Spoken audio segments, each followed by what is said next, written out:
There is a kind of regret that does not scream. It suffocates. It sits heavy in your chest, crushing every breath until you realize there is no future left to save, that some betrayals can never be undone. My name is Mary. A long time ago, before my betrayal poisoned the river and before blood stained the waters, humans and mermaids lived as friends, neighbors, and family. I grew up seeing wonders that most people only hear about in stories. In my village, Oruriki, mermaids were not myths, they were part of our daily lives.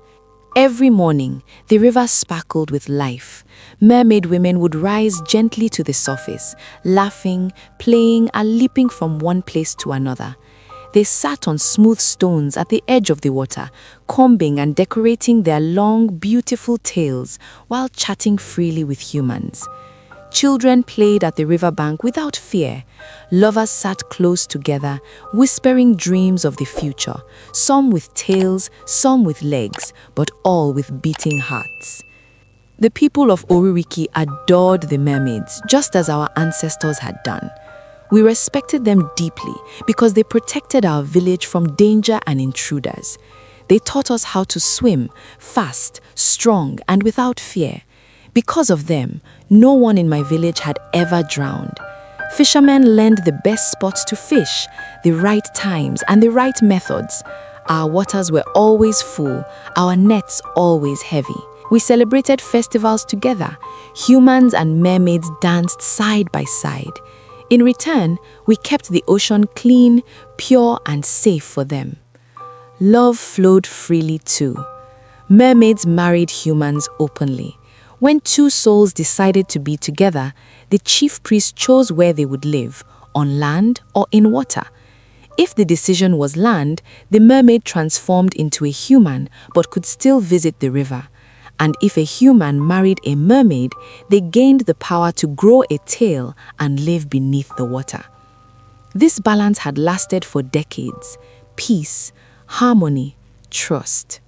But I was different. Even as a child, my heart was never satisfied.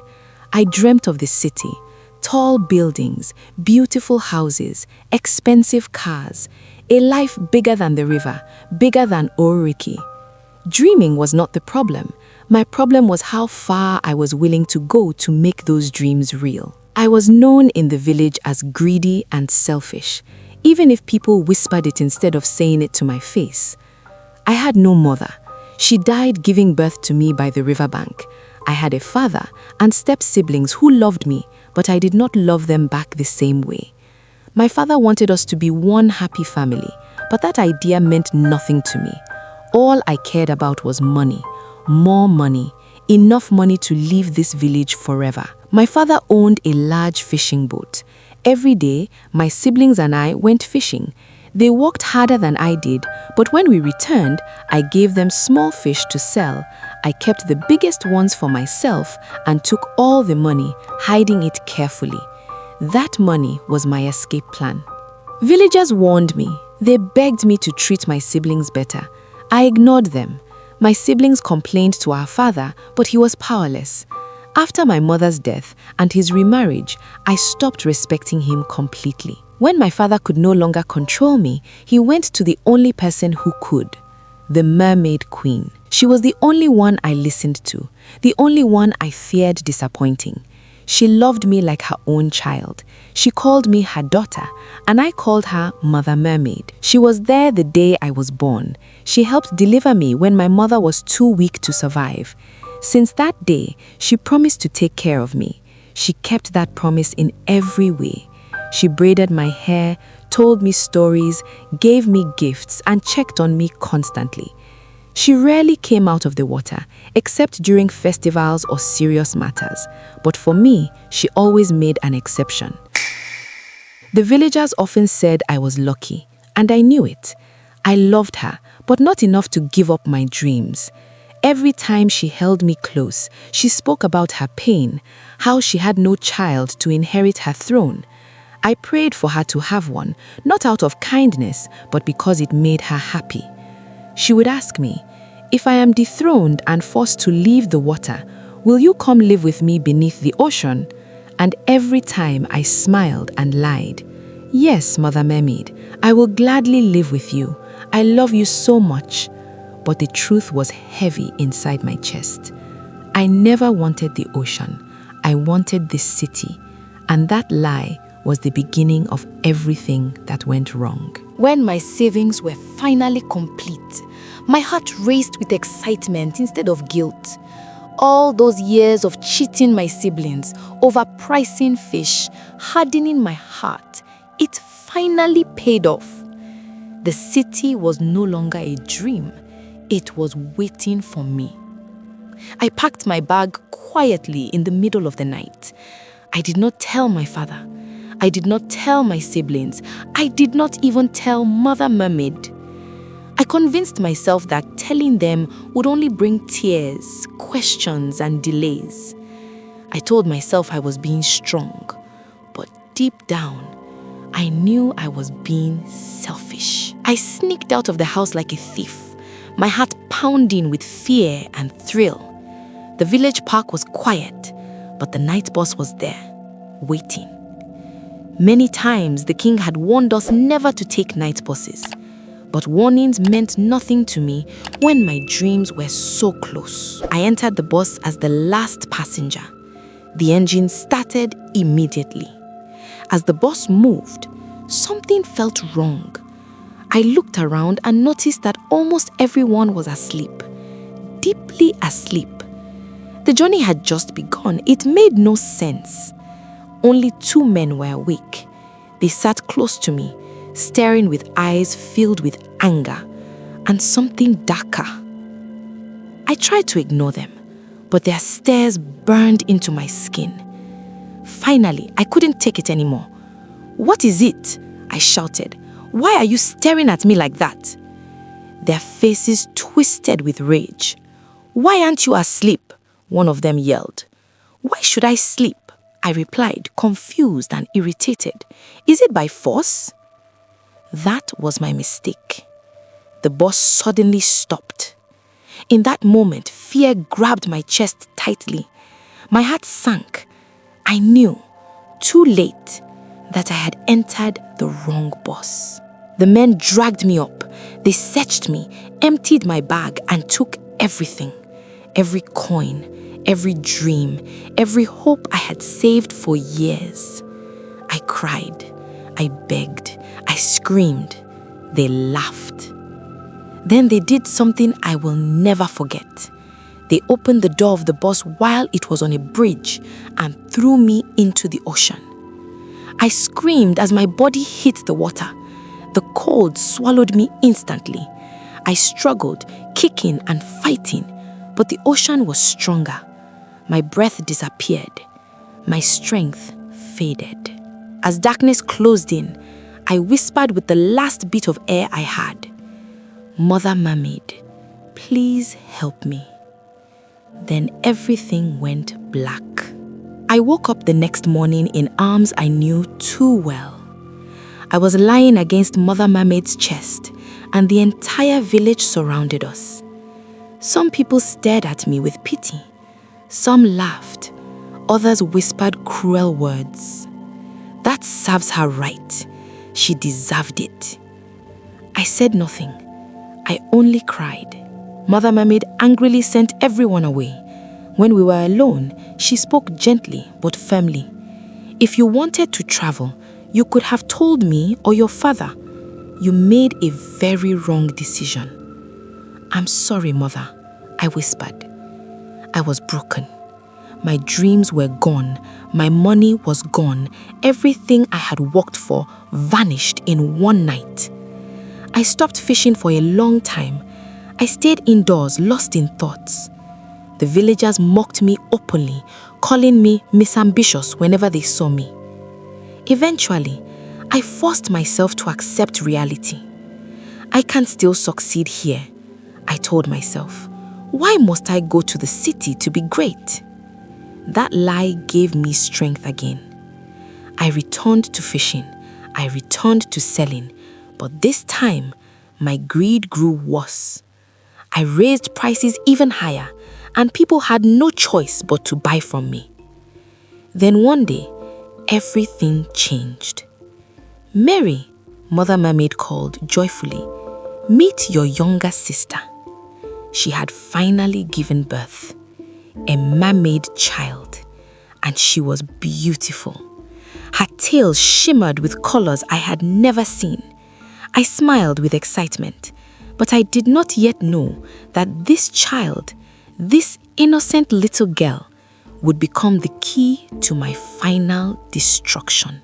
When Mother Mermaid placed my baby sister in my arms, I smiled, laughed, and praised the river.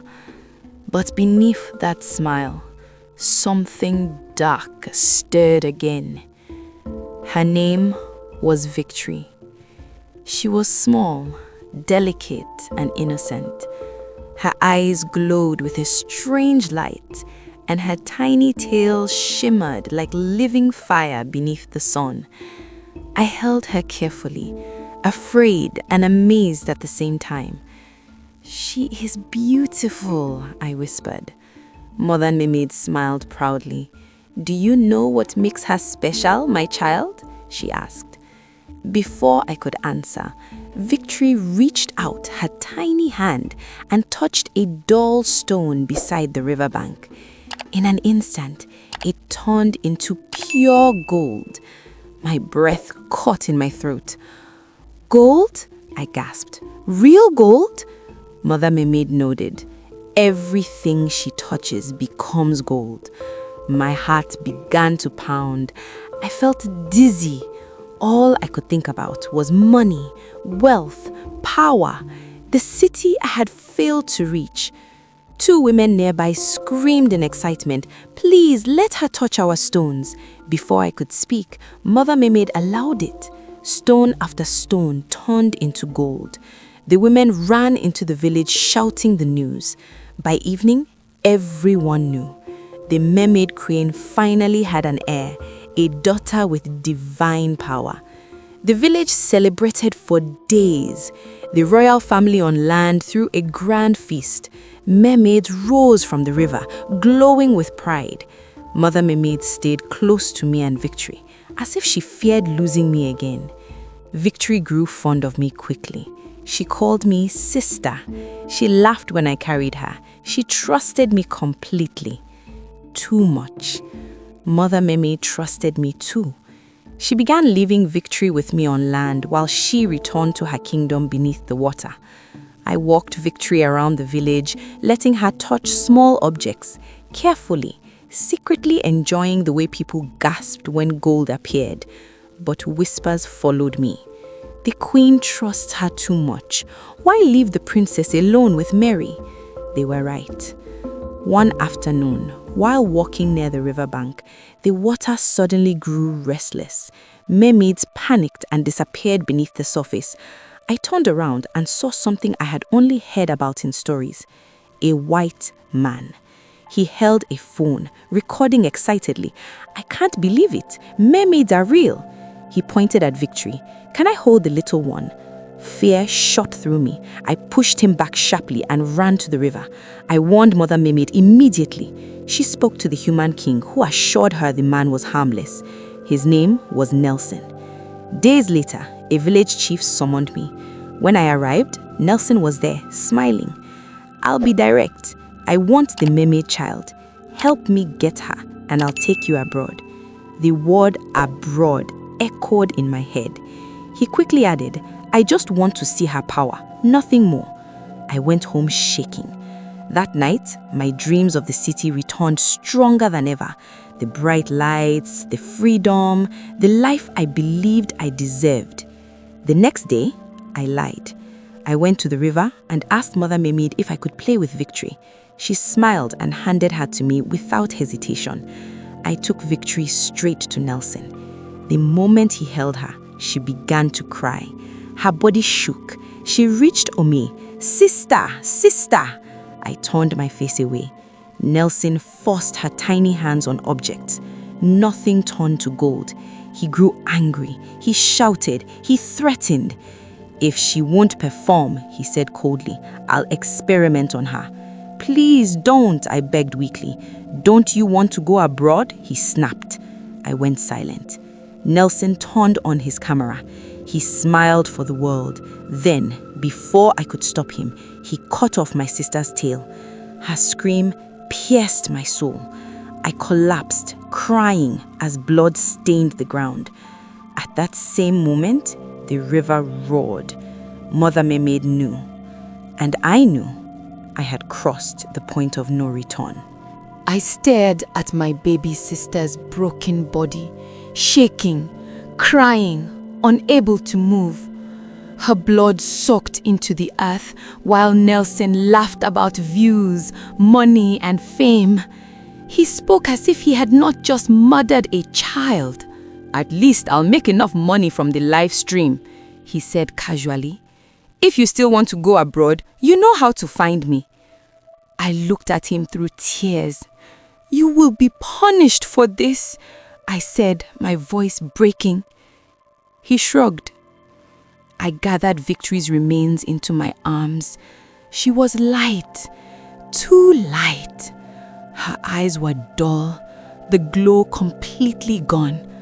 The power that once turned stones to gold had vanished like smoke. As I walked toward the riverbank, the sky darkened. The water began to rage.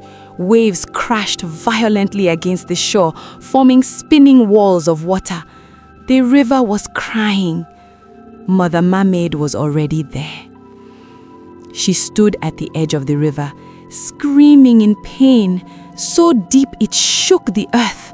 Water spiraled around her like living fury. The moment she saw what remained of her child, she let out a scream that shattered my soul. My daughter, she whispered. I fell to my knees. I'm sorry, Mother, as I handed Victory to her. I betrayed you. She looked at me with eyes filled not with love, but with devastation. She said, I trusted you. I loved you like my own child, and you did this to me. Her grief turned into rage.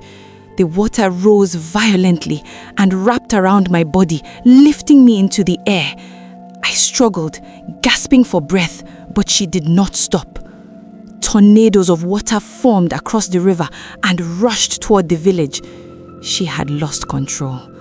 Her power exploded.